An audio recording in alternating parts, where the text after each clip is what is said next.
오늘 우리에게 주시는 말씀은 요한일서 4장 16절입니다. 요한일서 4장 16절, 우리 다 같이 한 목소리로 봉독하겠습니다. 하나님이 우리를 사랑하시는 사랑을 우리가 알고 믿었노니 하나님은 사랑이시라. 사랑 안에 거하는 자는 하나님 안에 거하고 하나님도 그의 안에 거하시느니라. 아멘. 오늘은 사랑받는다 믿을 때, 사랑받는다 믿을 때라는 제목으로 하나님의 말씀을 나누겠습니다. God is love. 하나님은 사랑이시라. 기독교의 가장 중요한 명언 가운데 하나죠. 이 말을 누가 처음 사용했을까요? 누가 처음 사용했을까요? 말은 증거가 남지 않으니까 그러면 누가 가장 먼저 적었을까요? 네, 오늘 본문에 나온 대로 사도 요한이 요한일서 4장 16절에 가장 처음 적은 문장으로 보입니다. 요한일서 4장 8절에도 이는 하나님은 사랑이심이라는 말씀이 있지만 그거는 영어로 보면 이제 because God is love니까 이제 문장이라기보다는 절이라고 볼 수 있겠죠.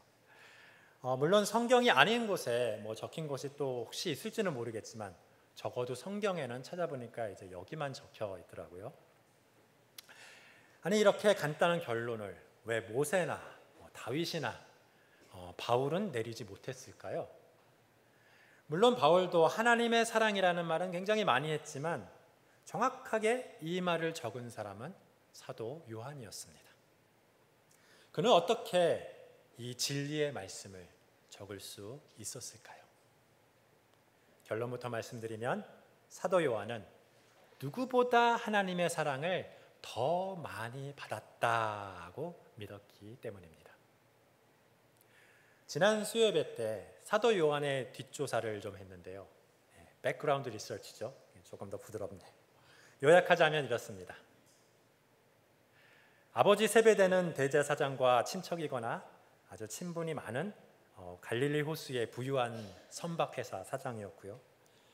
어머니 살로메는 예수님의 이모였습니다. 형 야고보와 자신은 배가 없는 베드로와는 달리 자기가 소유한 배가 있었는데 그 배를 버려두고 예수님을 따른 헌신적인 제자였습니다. 또한 사도 요한은 안드레와 함께 세례 요한의 제자였다가 그의 증거를 듣고 예수님을 가장 먼저 따른 두 제자 중에 하나로 자신을 묘사합니다. 원래는 굉장히 과격한 성격의 소유자로 예수님을 배척하는 사마리아에 불을 내려서 멸망할까요? 하고 이렇게 묻기도 해서 예수님이 보아너게 곧 우레의 아들이라는 이름을 붙여주시기도 했다 합니다. 그러나 그는 베드로와 야고보와 함께 예수님의 얼굴이 변형되었던 그 변화산이나 또 최후의 기도를 드린 감람산에도 부름을 받았던 예수님이 가장 신뢰하시는 3대 제자 중에 하나였습니다. 그리고 예수님이 인격적으로는 가장 신뢰하였기에 자신의 어머니 마리아를 봉양할 것을 부탁했었던 예수님보다 10살 이상 어린 예수님의 사촌 동생이었습니다. 여러 성경 구절을 대조해 보면 요한이 예수님의 사촌 동생이 아닐 가능성은 정말 낮습니다. 그러나 그 예수님을 따라다닐 때부터 예수님께 사랑을 받는다고 그가 믿었는지는 좀 잘 모르겠습니다. 그러나 분명한 것은 예수님께 사랑받고 인정받기를 갈구했었다는 것은 사실입니다. 형과 어머니를 모시고 찾아가서 베드로를 제끼고 주의 나라에서 하나는 주의 우편에 하나는 주의 좌편에 앉기를 구했었죠. 그리고 최후의 만찬에서는 예수님의 품에 의지해서 누웠다. 품에 의지해서 누웠다고 이렇게 기록하고 있습니다. 다른 제자에게는 친밀감을 과시하면서 또 예수님께는 막 사랑해달라고 이렇게 호소했던 것이죠. 그래서 사실 예수님이 부활하기 전에는 그가 그리 예수님의 사랑을 받았다라고 이렇게 본인이 그렇게 생각하지는 못했던 것 같습니다. 또한 그가 젊었을 때에도 이 하나님의 사랑을 많이 받았다고 생각했는지 우리가 알 수는 없겠죠.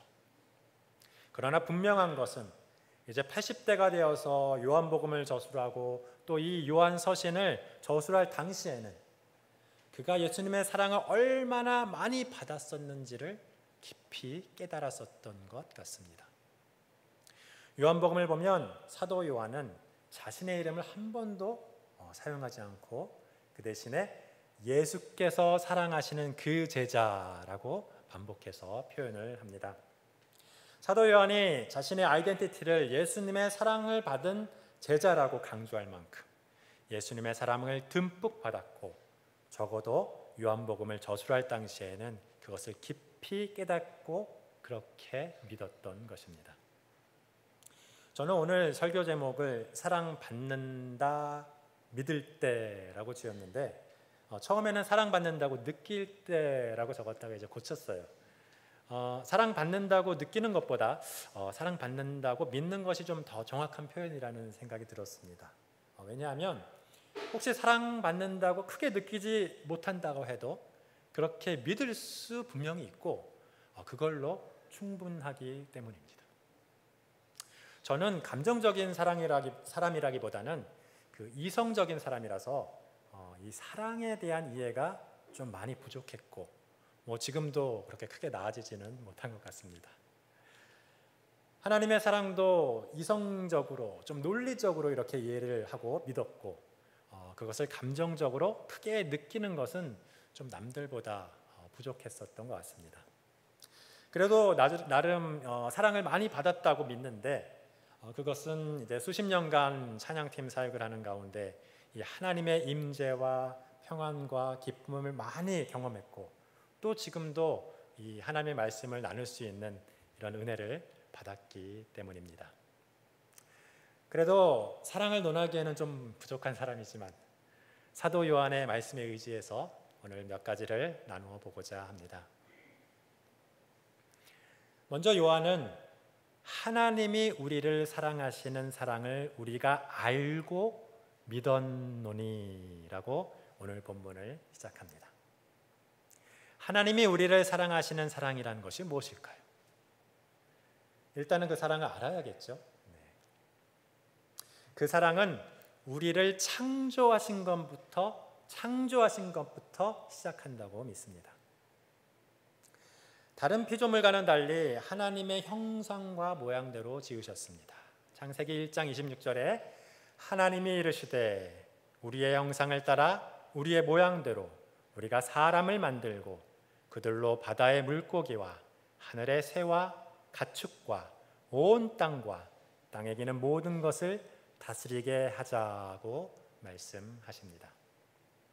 나의 형상과 모양을 닮은 존재는 나의 후사입니다. 예전에는 자녀와 자손들이 나의 형상과 모양을 담고 또 나의 생명과 기업까지 이어갔습니다. 하나님께서 사람을 창조하신 것은 인간이 자손을 만드는 것을 통해서 이해를 좀 할 수 있을 것 같습니다. 물론 순서는 하나님이 인간을 창조하신 것처럼 인간이 자손을 갖게 되는 것이죠. 어쨌든 하나님은 자신의 유익을 위해서 어떤 착취를 하기 위해서 그 인간을 만드신 것이 아니고 자녀와 같이 사랑하고 생명과 기업을 이어가게 하기 위해서 인간을 만드셨던 것입니다. 처음부터 이 인간이라는 존재 자체가 하나님의 사랑을 표현하는 결정체라는 것입니다. 하나님은 인간을 사랑하여 다른 피조물에게는 없는 자신의 형상과 모양을 물려주셨습니다. 그리고 인간을 사랑하여 다른 피조물에게는 없는 하나님의 생명인 이 영생을 물려주셨습니다. 또한 하나님의 기업을 이을 상속자로 인간을 훈련시키고 준비시키셨습니다. 물론 하나님의 이 계획과는 달리 첫 아담은 하나님이 주신 영생을 지키지 못했습니다. 하나님께 불순종하여 하나님이 금지한 선악과를 먹어버렸기 때문입니다. 그러나 우리가 그 죄를 회개하고 둘째 아담이신 예수님의 십자가의 복음을 믿으면 다시 하나님께서 사랑으로 주셨던 그 영생을 회복할 수 있습니다.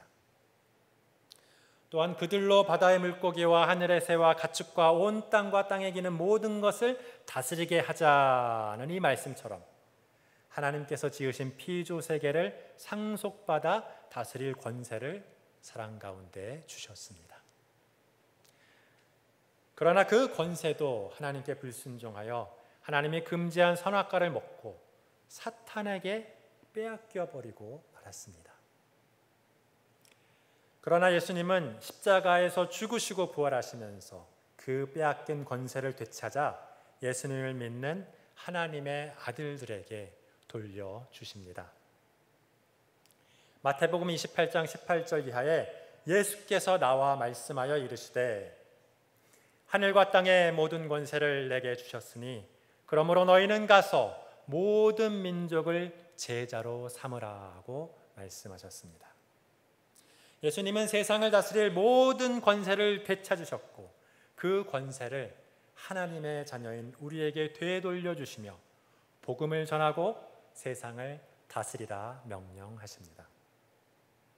또한 로마서 8장 16절 이하에 성령이 친히 우리의 영과 더불어 우리가 하나님의 자녀인 것을 증언하시나니 자녀이면 또한 상속자 곧 하나님의 상속자요 그리스도와 함께 한 상속자라고 하십니다.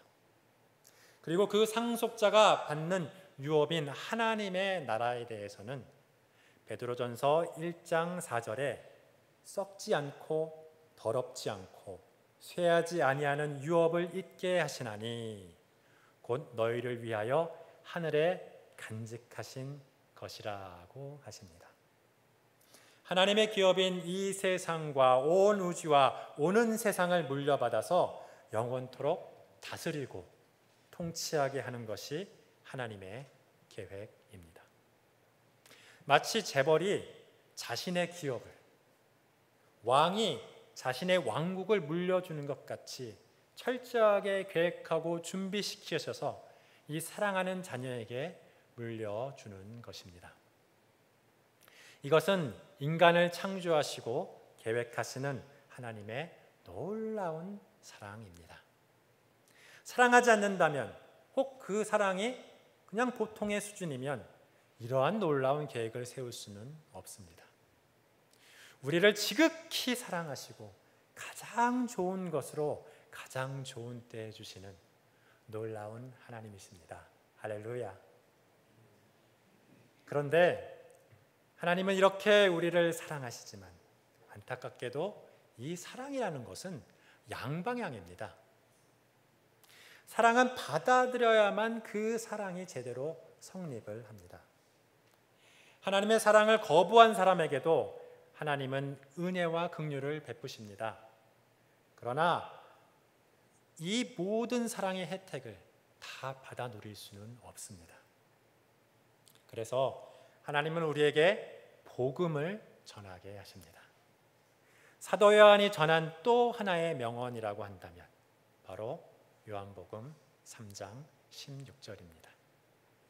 하나님이 세상을 이처럼 사랑하사 독생자를 주셨으니 이는 그를 믿는 자마다 멸망하지 않고 영생을 얻게 하려 하심이라.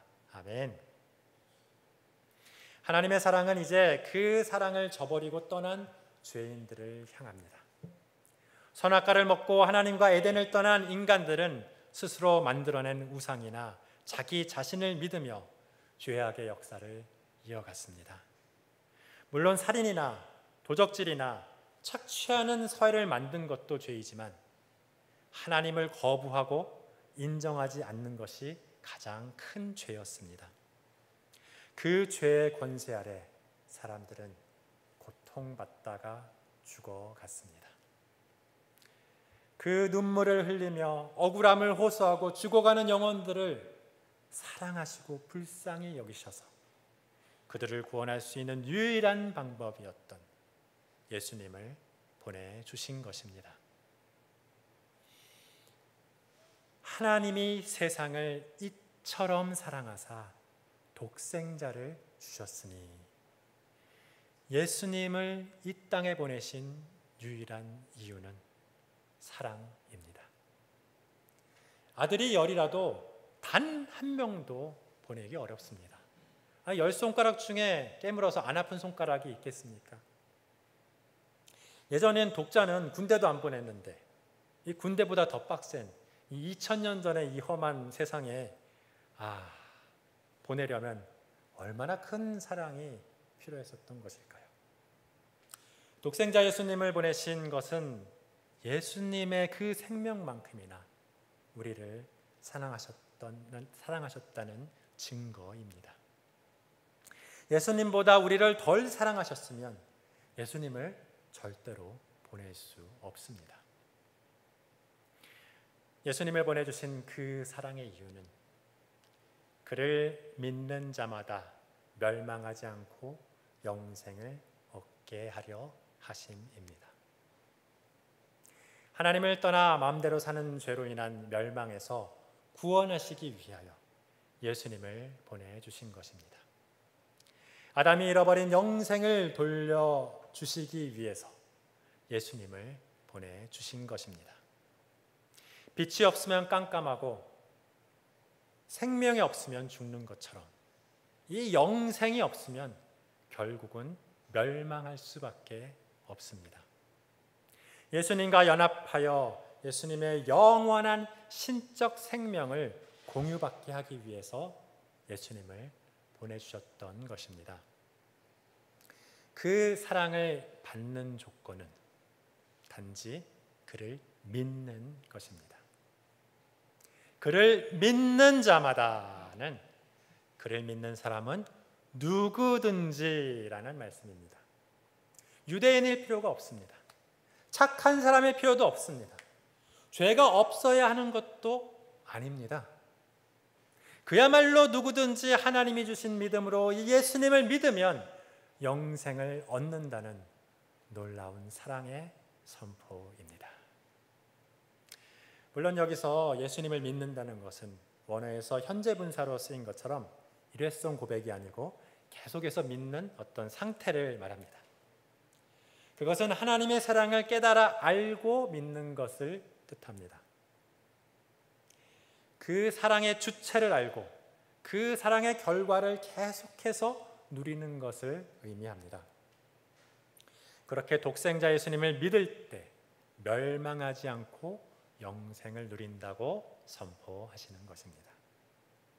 이 십자가의 사랑은 창조의 사랑과 함께 사도 요한과 그의 서신의 이 수신자들이 알고 믿은 하나님이 우리를 사랑하시는 사랑입니다.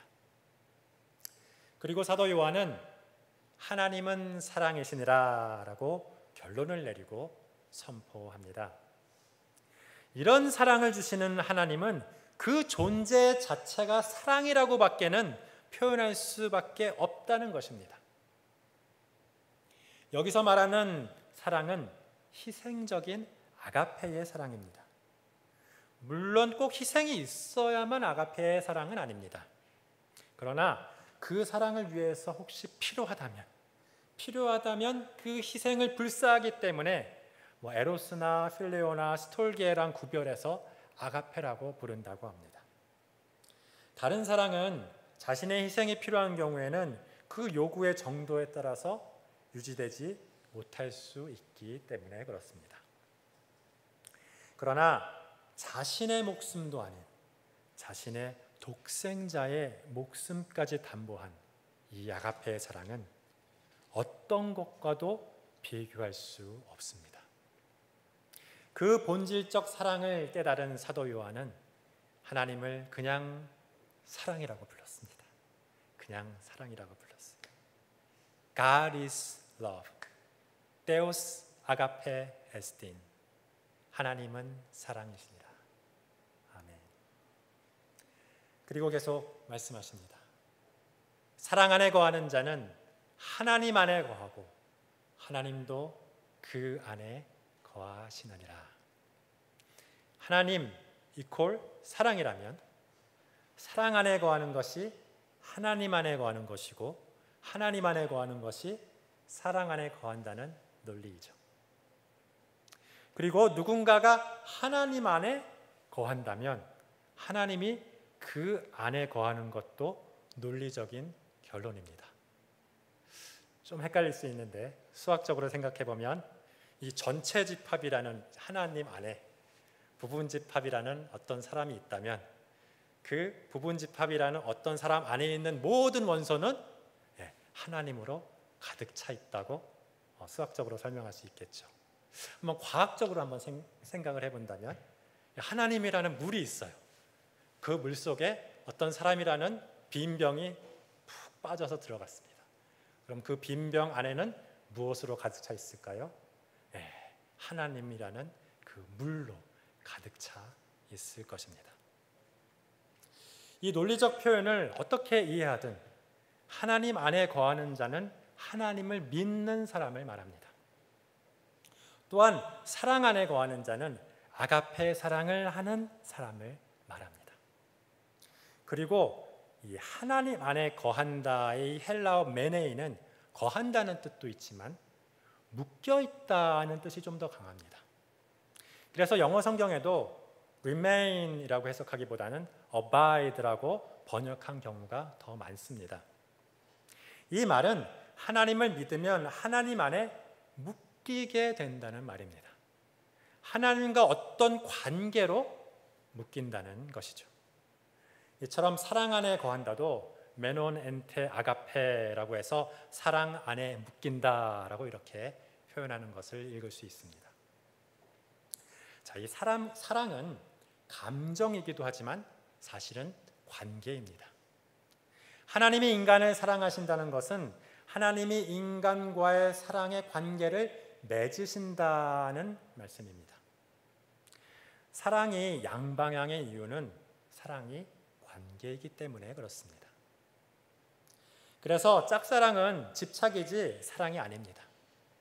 나와의 어떤 인격적인 관계가 전혀 없는 어떤 우상이나 사람이나 사물을 사랑하는 것은 성경이 말하는 이런 사랑이 될 수가 없습니다.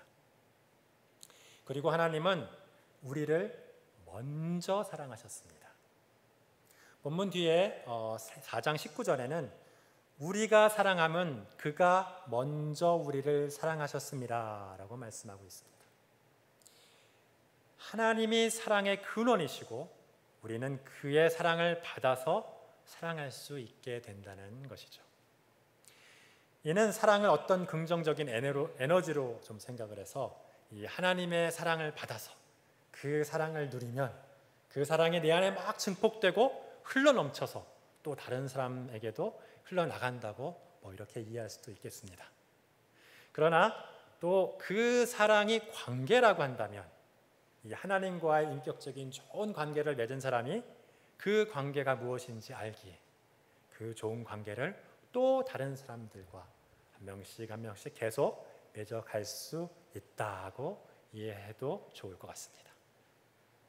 어떻게 이해하든 죄인인 우리가 먼저 손을 내밀어 하나님을 사랑할 수는 없고 로마서 5장 8절의 말씀처럼 우리가 아직 죄인 되었을 때 그리스도께서 우리를 위하여 죽으심으로 하나님께서 우리에 대한 자기의 사랑을 확증하신 것입니다.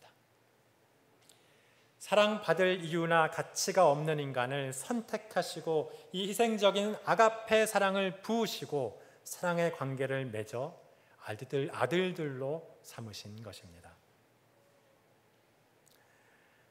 이제 그 하나님의 사랑을 받아 내 안에 그 사랑이 넘치면 바로 나는 하나님의 사랑 안에 거하는 것입니다. 그 하나님의 사랑의 관계 안에 묶이게 되는 것입니다. 죄로 인하여 깨어진 하나님과의 관계를 회복하고 신뢰를 회복하며 아버지와 아들의 관계를 다시 맺어가는 것입니다. 그 사랑 안에 묶이면 그 사랑 안에 하나 되고 연합이 됩니다. 성도가 예수님과 하나 되고 연합되는 것도 사랑 안에 묶임으로 맺어가는 관계입니다. 로마서 6장 5절 말씀처럼 우리는 십자가와 부활과 같은 모양으로 예수님과 연합이 되었습니다. 그리고 골로새서 2장 19절 말씀처럼 예수님과 연합된 성도들은 머리이신 예수님을 중심으로 지체들과 서로 연합되어 갑니다. 그리고 그 사랑 안에 묶임으로 교회라는 공동체를 이루며 함께 자라갑니다. 그 사랑 가운데서 말하는 말은 사랑의 말이 될 것이고, 그 사랑 가운데서 행하는 행동은 사랑의 행동이 될 것입니다. 이렇게 하나님의 뜻이 나를 통하여 이루어지면 나는 하나님 안에 거하게 되고 내 안에 하나님이 거하게 되시는 것입니다. 그런데 이 모든 사랑의 역사는 먼저 내가 하나님의 사랑을 받는다고 믿을 때 이루어지는 것입니다. 하나님의 창조와 구원의 사랑을 알고 믿을 때 시작되는 것이라는 것이죠. 하나님은 이미 우리를 사랑하셨습니다. 이것은 진리입니다. 그러나 누구나 다 이 사랑을 알고 믿은 것은 아닙니다. 사랑은 하는 마음이 있어도 그 고백이라는 것이 없으면 짝사랑으로 끝나고 말며 아무 관계도 맺지 못한 그 감정은 사랑이라고 할 수가 없습니다. 사랑은 고백을 하고 받아들임이 있고 그로 인한 관계를 맺어야 비로소 사랑이라는 것이 이루어집니다. 그리고 그 인격적 관계가 성숙이 되어야 희생적인 아가페의 사랑이 이루어집니다. 이처럼 하나님도 이미 창조를 통해서 우리를 사랑하셨지만 선악과로 거부당하셨습니다. 이에 굴하지 않고 십자가로 사랑을 고백하셨을 때 일부는 거부했지만 일부는 받아들였습니다. 그 사랑을 받아들인 사람들은 이제 하나님과 사랑의 관계를 맺고 하나님의 자녀가 되어 다른 이들까지 사랑하며 그 하나님의 고백을 함께 전합니다. 세상에 이런 사랑이 있다고. 배반한 원수에게 자기 독생자를 내어주는 말도 안 되는 사랑이 있다고. 그리고 나는 그 사랑을 이미 받았다고. 사도 요한과 같이 그렇게 증거하는 것입니다. 그 사랑을 받았다고 믿을 때 우리에게는 그 사랑으로 정의되는 새로운 삶이 시작될 것입니다. 그것이 영생입니다. 그 사랑받음을 믿고 영생을 누리기 시작하는 저와 여러분이 되시기를 예수님의 이름으로 축원합니다. 함께 기도하겠습니다. 사랑의 하나님 아버지 감사합니다. 우리에게 믿음 주셔서 예수님을 믿고 영생을 살아가게 하심에 감사드립니다. 하나님의 상속자로 우리를 창조하신 하나님의 사랑과 그 사랑을 거부한 우리를 용서하시려 예수님까지 보내주신 십자가의 사랑을 알게 되었습니다. 주님, 우리의 죄를 용서하여 주시고 그 사랑을 믿고 받아들이게 하여 주시옵소서. 사도 요한과 같이 이미 그 사랑을 받았음을 깨닫고 감사하며 이제는 그 사랑을 흘려보내게 하여 주시옵소서. 하나님과 사랑의 관계를 회복할 때 우리의 깨어진 아픈 관계들도 함께 치유하시고 회복시켜 주시옵소서. 하나님의 그 큰 사랑으로 아름다운 사랑의 공동체가 이루어지기를 기대하오며 예수님의 이름으로 기도드리옵나이다. 아멘.